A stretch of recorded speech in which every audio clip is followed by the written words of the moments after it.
Good evening, everyone. Welcome into NOLA Preps Friday Night Live, Week 7 edition. Spencer Urquhart here with Joe Halm and Chris Dabe. Sorry, we're on a little later than usual, y'all. I was in Reserve, Louisiana, covering West St. John Riverside, so kind of a far trek for me, but back home now and ready to get this show going. So excited to bring y'all another week here, Week 7. An interesting week. Had some close games, also a lot of blowouts. We'll pull up our scoreboard here, and we'll start with Chris, who is at John Curtis' brother Martin. Curtis there ending up with a 38-24 win over Brother Martin. I believe Brother Martin was up early in that game, and I had checked, Chris, but I see Curtis pulled away there. Tell us about that one. Yeah, you mentioned there being a lot of blowouts tonight, and it seemed like this one was kind of trending in that direction. Yeah, Brother Martin did score first. They were up 3-0, but Curtis had a 3-touchdown lead late. They were up 31-10 in the fourth quarter, and Brother Martin got a touchdown.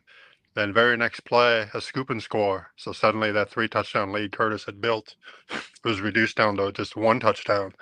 And so then Curtis got the ball with about 7 minutes left and did what Curtis does. They ate up a bunch of time. They scored a touchdown, made it a two-score game, and won the game that way, 38-24. Jaden Turner had an interception at the end to seal the game. Jacoby Boudreaux ran for 3 touchdowns. He only ran the ball 9 times for 116 yards. And I asked JT about that afterwards. Was that intentional to not have him run a bunch in the first 3 quarters? And he said, well, he knew that Brother Martin would be keying on him. So yeah, they gave it to other kids, but when it got right down to it and they knew they needed a drive to seal the game, they went to their lead tailback right there. But London Paget, the quarterback, sophomore, he had a real nice game. 8 of 11 passing, 131 yards. He had 3 pretty big passes in the game. He had a 28-yarder on third down to Boudreaux in the first quarter. The extended drive that resulted in a touchdown. And then he had a touchdown pass late in the game, and then he had another long pass to get a first down during that touchdown drive that put him back up by 2. So Curtis is looking like a pretty complete team. I know I just talked a lot about their offense, but defensively, Joel's Tap, who I know you covered that game last week, Spencer, with Curtis and Holy Cross, and he had the pick 6 late in the game to keep Holy Cross from making a comeback. Well, Tap had a few nice pass breakups on balls intended for Easton Royal. I thought he did a nice job defending against that 5-star receiver, and really the whole Curtis secondary made a pretty big impact in the game. I think Brother Martin, they got some playmakers. They got 4 receivers that are getting looked at by colleges, but that Curtis defense did a real nice job just kind of keeping Brother Martin from getting any big explosive plays. And Brother Martin didn't get a touchdown until late in the third quarter. So it's just a real complete game by an undefeated team that they got Jesuit next week. I trust they won't look past Jesuit, but then after that is Carr. And, that's looking like the game that'll decide the district title. So it'll be interesting to see where things are when we get to that point. Heard that. Yeah, I'm not surprised about the Curtis secondary being impressive. The sophomore safety there, Jaden Keelan, was making play after play in the jamboree. And then, last week, Drew Tapp with the big pick 6. So, yeah, Curtis secondary is definitely legit there. The quarterback, London Paget, it seems like they're letting him throw the ball a good bit. I know Curtis obviously is still a run-first offense, but do you feel like London's I believe he covered it multiple times, Chris. Do you believe he's shown a good bit of growth in his first year starting?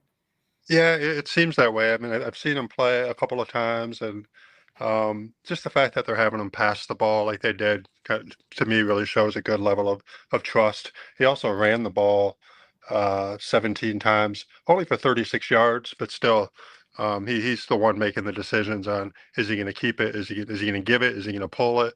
And then some of those pass plays, they start out looking like a run play where he pulls it and then quickly drops back and makes the throw. That's what happened on the touchdown. He had another one where he kind of went to the left like he was going to hand off and then bootlegged and rolled out to the right, made a nice throw. And that was the one that was for the first down of that last that touchdown drive that made it a 2-score game in the fourth quarter. So he's starting to do more things.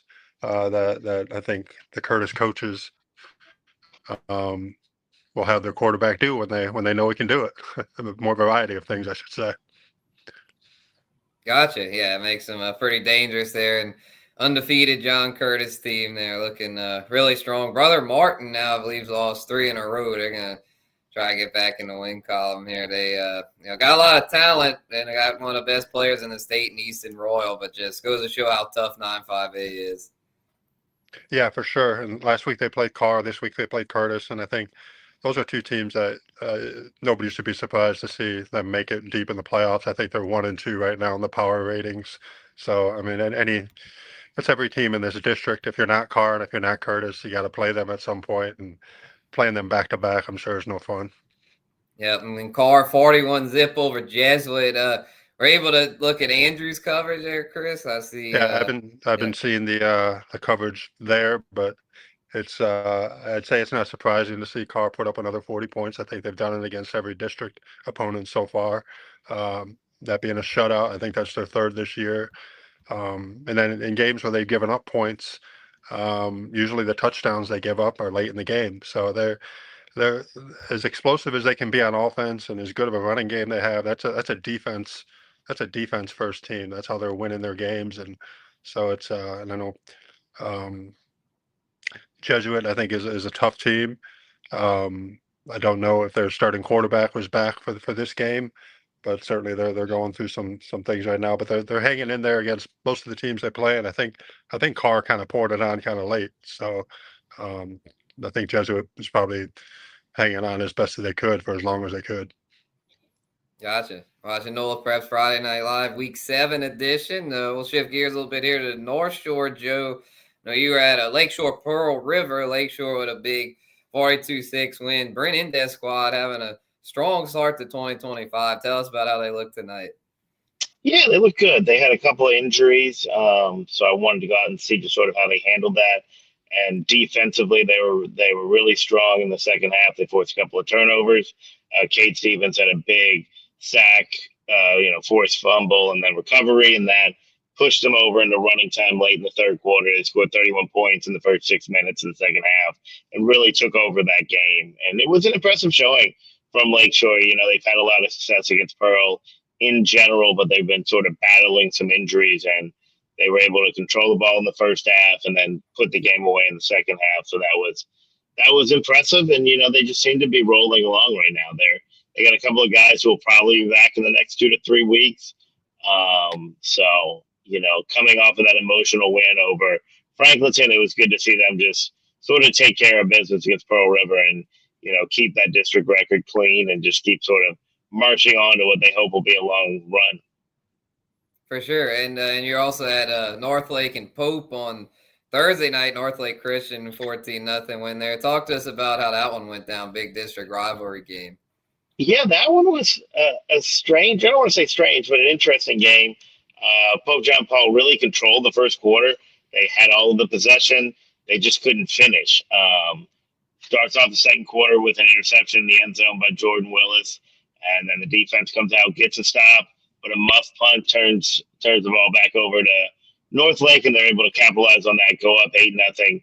Sam Grant scored on a 22-yard run, and then Cameron Casanade, who had over 20 carries and 110 yards rushing, ran in the 2-point conversion. And then in the second half, the defense took over. Charlie Gilmore had a couple of picks. They were both in the red zone. One was at the 2-yard line, and they Wolverines tacked on another touchdown in the third quarter, and they were just able to sort of grind this one out. They've got a pretty special trio of Casanave, Charlie Gilmore, and Jordan Willis, Coach Willis's son, who's an excellent defensive back and a threat on offense. And they got the win they needed. It was a 5-year stretch in this series where the home team had won, so they're able to go over to Pope at Lester Latino Field in a good atmosphere and win on a Thursday night. So that was huge for Northlake. Now they just got to continue that momentum to, win out in district to get the district title. But I think it was a good test for both teams, because if you're Pope, Coach Bigan said it afterwards, they've got to figure out some things on offense. And this was a good example to them of, hey, if we don't finish drives, if we're not able to put points on the boards, we're not going to be able to win games. And, with the wing tee that they run, they can't They can't get behind. It's not made for that. They had some chances in the fourth quarter, and I'm in the press box, and the coaches and the parents are like, hurry up, hurry up. This offense isn't made to do that. You're supposed to huddle up after every play, and it's 30 seconds after every play. So for the biggest thing for Pope is that they just need to learn to take advantage of their opportunities and, grind things out like that wing T is supposed to do. And for Northlake, they got the win they wanted. Now let's see what they can do with it in these last few games. For sure. Yeah, big win there for Northlake Christian for sure. Always a fun matchup, usually those two teams. So, yeah, good stuff here on the North Shore this week. I was out in reserve, like I said earlier, for Riverside West St. John, a district rivalry game there. And, it was dominated by Riverside from start to finish. 51-6 victory there for the Rebels. Everybody ate on offense as far as their key guys. Jaden Obique, the first-year starter at running back, transfer from East Jefferson, his senior year, missed the first 2 weeks of the year, but got his paperwork cleared and was eligible to start playing week 3. And ever since then, he has been a stud. He's filled the shoes of their former stud running back, Dedrick Lasty, and he had Obique that has had over 100 yards and I believe 134 on 16 carries, along with 2 touchdowns. He even threw a touchdown. They had a play near the goal line. Lee Roussel, the Riverside coach, kind of cooked up a trick play there where Obique threw a 2-yard touchdown to tight end Jake Bell. And then Brock Bourgeois, the regular quarterback there for Riverside, had 4 touchdown passes, 2 to sophomore receiver Chris Becknell and 2 to their other explosive sophomore receiver Kendrick Boogie Johnson, who had over 100 receiving yards as well as 60 rushing yards on 3 carries. So big night for Boogie, big night for Becknell. This big night all around for Riverside. West St. John did get a late touchdown from Kalen Gardner, their sophomore running back that's shown promise. He didn't get much going on the ground, only 9 rushing yards. Riverside's defense very dominant, but he did catch a touchdown, had 3 catches for 52 yards. But safe to say Lee Roussel is very happy after that win. Believe they did everything right in all 3 phases. So Riverside definitely trending up here down the stretch, looking like a team that could return to the Dome. They're just in the Dome, I believe, 2 years ago, and they have a team that appears capable of making a deep playoff run. Yeah, some of those names that you mentioned, especially Brock Bourgeois, Becknell, and Boogie Johnson, they all played in the Dome 2 years ago. And Brock being a senior now, he was a sophomore starter back at that point. So do you feel like Riverside's kind of, I think you might have just said it, does Riverside look like a team that could be going to the Dome? I mean, the big question mark, I think, coming into the year was who's going to be running back, and Obique seems to have answered that question pretty well.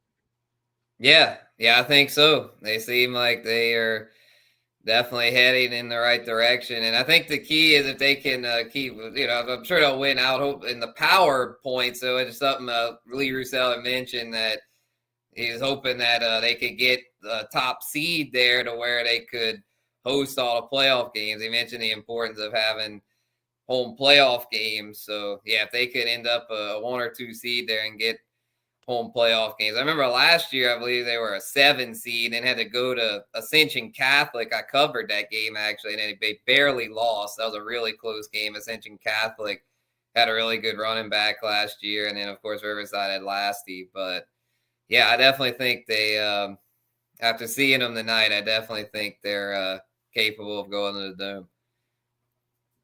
Yeah, it looks like coming into the night, they were number 3 in the power rating, so they can get to that number 2 spot, then you get a home playoff, a home semifinal if you get that far.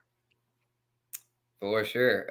Any other New Orleans area matchups that stood out to you, Chris, tonight? I know they had Chalmette. Well, as they went to the North Shore to play North Shore, they won 23-20. That's a big win for them. And then so Bonneville got a big district win there over John Arrett, and then De La Salle, their second winner over LB Landry. Anything stand out to you?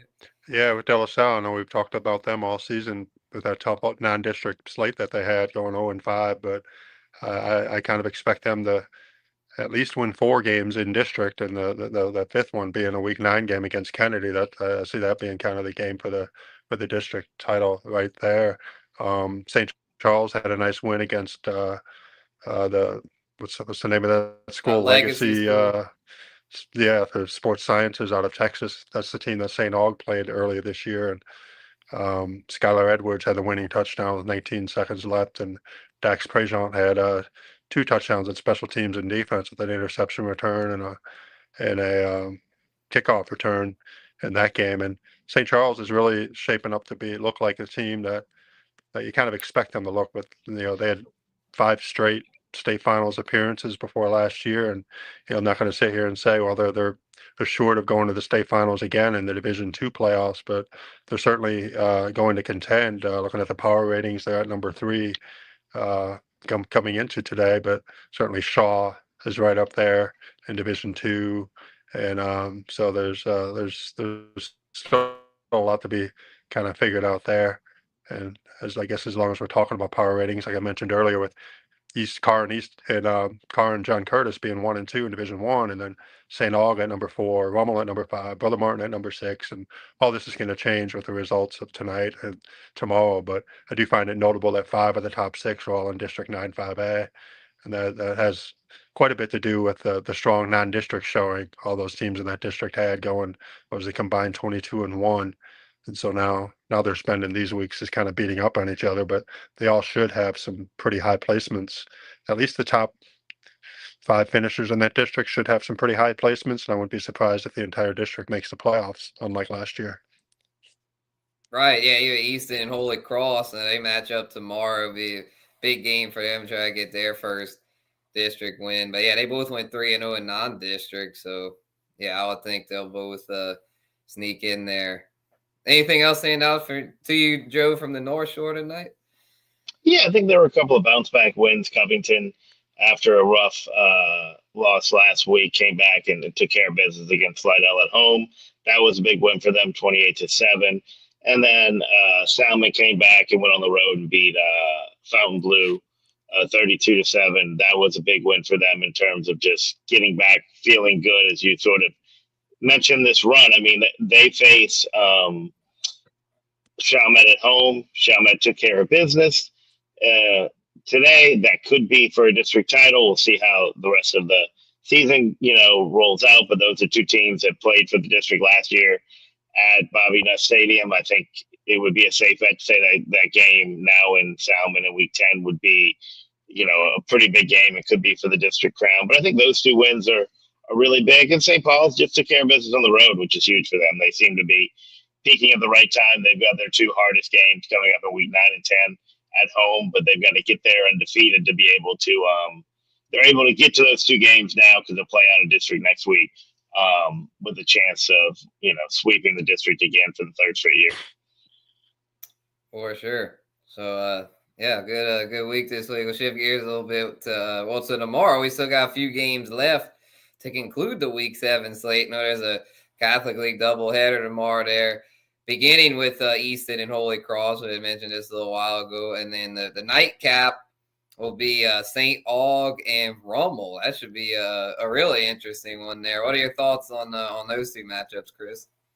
Well, it'll be interesting to see Rummel defensively against St. Aug. St. Aug could score some points, and they put up a high point total in every game they played, except when they played Carr, but that's to kind of be expected. So I think that'll be kind of that side of the ball, seeing how things play out. And then, of course, Rummel has the strong run game with Jaden Terrence is kind of the lead runner there, along with Corey and Hawkins. So that'll be a big one for if we're talking about district standings, and they both have 1 loss in district. So the winner there will be kind of sitting in a spot where they could still be in the running for like a runner-up spot or something like that. Assuming that Carr and Curtis kind of stay undefeated through next week and then play for the district title in Week 9. Good deal. Yeah, we got some big ones next week. Anything stand out to you next week, Joe? Yeah, I mean, I think next week for us, the big game is Salmon at Slidell. That's a rivalry game. It's a game that'll be important in the district. As I mentioned, Spartans want to keep their district run going. That's always a fun one. There could be 1,000 points scored in that game, depending on how it shakes out, and it could be 12-7. I really don't know how it's going to go, but it'll be fun to watch. And then everyone else is sort of at home for the most part. Should be interesting. I'll be curious to see what Covington does against Hammond.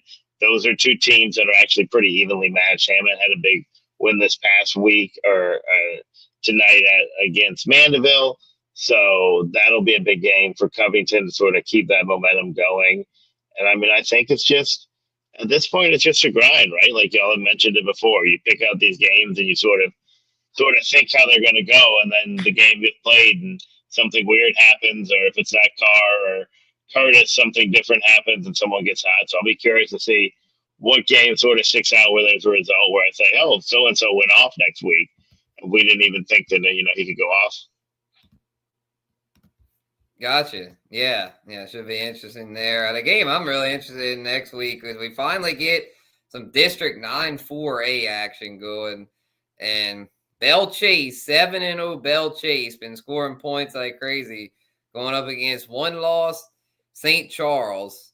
And that game was very close last year. I covered it at Belle Chase, but this year it'll be at St. Charles. A very close defensive type game, but with the way those teams look improved this year, they were pretty good last year. This year they both look a lot better. I think that matchup shaping up to be really good. And then of course the District 9-5A slate, always a gauntlet. Anything that stands out to you next week, Chris?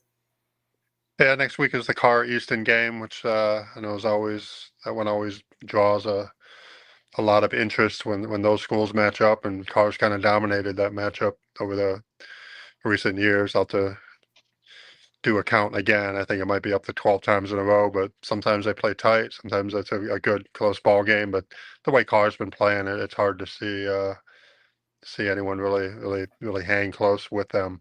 A little under the radar might be Country Day against South Plaquemine. At South Plaquemine, Country Day with all the points that they've been scoring with that passing offense that they have. It'll be interesting to see how they match up against, the team that won a state championship last year, which South Plaque did, and I think they're looking like a pretty legit team this year, even though they lost a lot. They got some young players, and they're kind of coming into their own as well. So it'll be interesting to see how that one plays out. Yes, indeed. All right, I think that's going to do it for tonight's NOLA Preps Friday Night Live Week 7 edition. Y'all, fun show. We'll be back next week, hopefully right at 11, but we'll make it work. We'll figure it out whenever we can go on. But yeah, good show for Joe Halm and Chris Dabe. This is Spencer Urquhart signing off.